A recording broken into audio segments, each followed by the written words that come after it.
আসসালামু আলাইকুম everyone, welcome to our channel. কেমন আছেন সকলে? আশা করি সকলে খুব ভালো আছেন। আলহামদুলিল্লাহ আমরাও সকলে খুব ভালো আছি। কি বলবো, শরীর খারাপ তো আমাদের পিছু ছাড়ছেই না। বিগত আমি তো কয়েকদিন ধরে প্রায় ব্লগও দিতে পারিনি। মাইদেরও শরীর খারাপ, তার সঙ্গে আমার কখনো কখনো এমন হয় ছেলের আগে শরীর খারাপ হয় তারপর আমার, নাহলে আমার আগে শরীর খারাপ হয় তারপর ছেলের। আমার শরীর খারাপটা অনেক দিন ধরেই এখন তো লেগেই থাকবে, কি আর বলবো। আর যেটার জন্য আজকে ব্লগটা আপনাদেরকে দেওয়া, আজ ছিল বাড়িতে একটা খুবই বড় করে অনুষ্ঠান, তো সেটারই আপনাদেরকে শেয়ার করব। কিসের অনুষ্ঠান সেটা পরে বলছি, আগে ডেকোরেশনটা শুধু একটু দেখে নিন। জাস্ট ওয়াও, খুব সুন্দর করে সাজিয়েছে। আর এই যে আমার বাড়ির সামনেটা একটা করে সাজিয়েছে, আর আমি একটা খুবই সুন্দর আমার পছন্দের মতো বেডশিট আজকে বিছিয়েছি।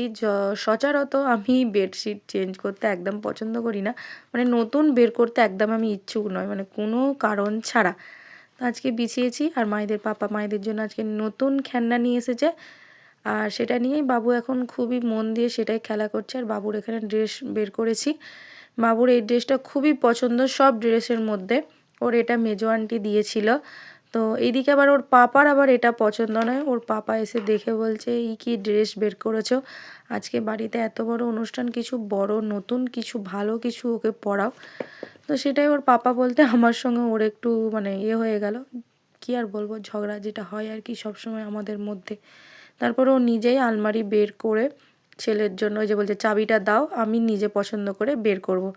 তারপর এখানে এই যে বাবু এই যে আমাদের পুচকিটার পাশে বসে আছে। হ্যাঁ, যেটার জন্য আজকে অনুষ্ঠান, আজ অনুষ্ঠান, ওই যে পুচকিটা ওখানে বসে আছে তারই একটা ছোট্ট করে অনুষ্ঠান, মুখে ভাত আগে থেকে হয়ে গেছিলো আর সব কিছুই হয়ে গেছিলো।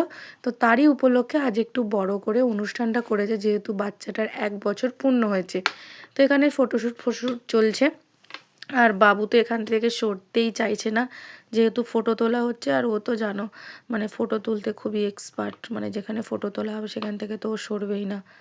তো দেখুন, আমি যে ড্রেসটা পরিয়েছি সেটাই বাবুকে বেশি ভালো লাগতো, নাকি এই যে এটা পরিয়েছি এটাতে বেশি বাবুকে ভালো লাগছে? আমাকে প্লিজ একটু কমেন্ট করে বলবেন তো। আর বাবুকে এখানে দেখতে কেমন লাগছে তো সেটাও আমাকে একটু কমেন্ট করে বলবেন, কোনটাই বেশি বাবুকে সুন্দর লাগছে সেটা আমাকে কমেন্ট করতে একদম ভুলবেন না। তো এত সব কিছুর মধ্যে আমরা এবার লাঞ্চটা করব।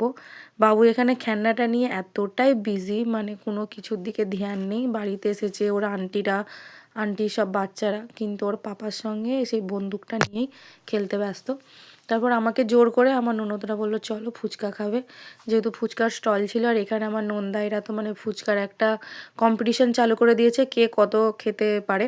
এখানে আমার ননদরাও খাচ্ছে, ওখানে ওইদিকে আমার নন্দাইরা খাচ্ছে, কে কত বেশি খেতে পারে সেটার একটা কম্পিটিশন চলছে। আর মাইদের পাপাকে তো আমার নন্দাই নিজেই খাইয়ে দিচ্ছে একটা একটা করে গালে, আর আমি এখানে লাস্টে তারপরে নিয়ে 2-4টে খেয়েছি, বেশি খেতে পারিনি যেহেতু শরীরটা একদমই ভালো নেই। লাঞ্চের জায়গাটায় এতটাই ভিড় যে কি বলবো, সেই জন্য আমাদের বসার এখনও টাইম নেই। আর এখানে আমাদের বাড়ির সকলে মিলে অনেক দিন পর খুবই গল্প করলাম। গল্প করে তারপর আমি সিট ফাঁকা পেতে আমি আর আমার যা একদিকে বসলাম, আর ওদিকে আমার ননদ নন্দাইরা সবাই বসেছিল।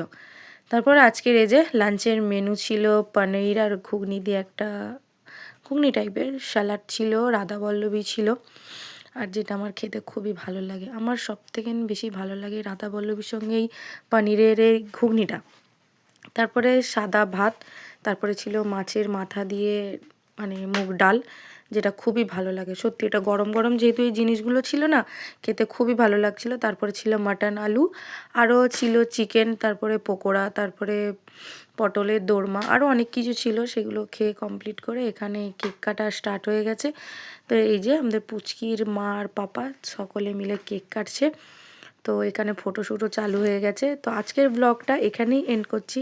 কেমন লাগলো ভিডিওটা প্লিজ একটু কমেন্ট করে জানাবেন। শরীরটা এতটাই খারাপ, তারই মধ্যে ব্লগটা খুবই ছোট্ট করে করেছি, তারই মধ্যে কেমন লাগলো প্লিজ কমেন্ট করতে একদমই ভুলবেন না। আর আমাদের সকলের জন্য একটু দোয়া করবেন, যেন সকলে আমরা সুস্থ থাকি, ভালো থাকি। আর আলহামদুলিল্লাহ আমরাও দোয়া করব আপনারাও যেন সকলে ভালো থাকেন। ডেকোরেশন এখানে খোলা হয়ে গেছে, দেখুন কতটা ফাঁকা ফাঁকা লাগছে।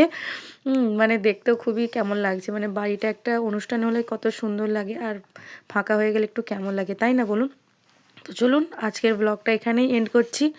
ভালো লাগলে প্লিজ কমেন্ট করতে একদম ভুলবেন না। আর যদি খুব বেশি ভালো লাগে তাহলে সাবস্ক্রাইব করে আমার পাশে থাকবেন। আজকের মতো টাটা, আল্লাহ হাফেজ। সকলে সুস্থ থাকবেন, ভালো থাকবেন।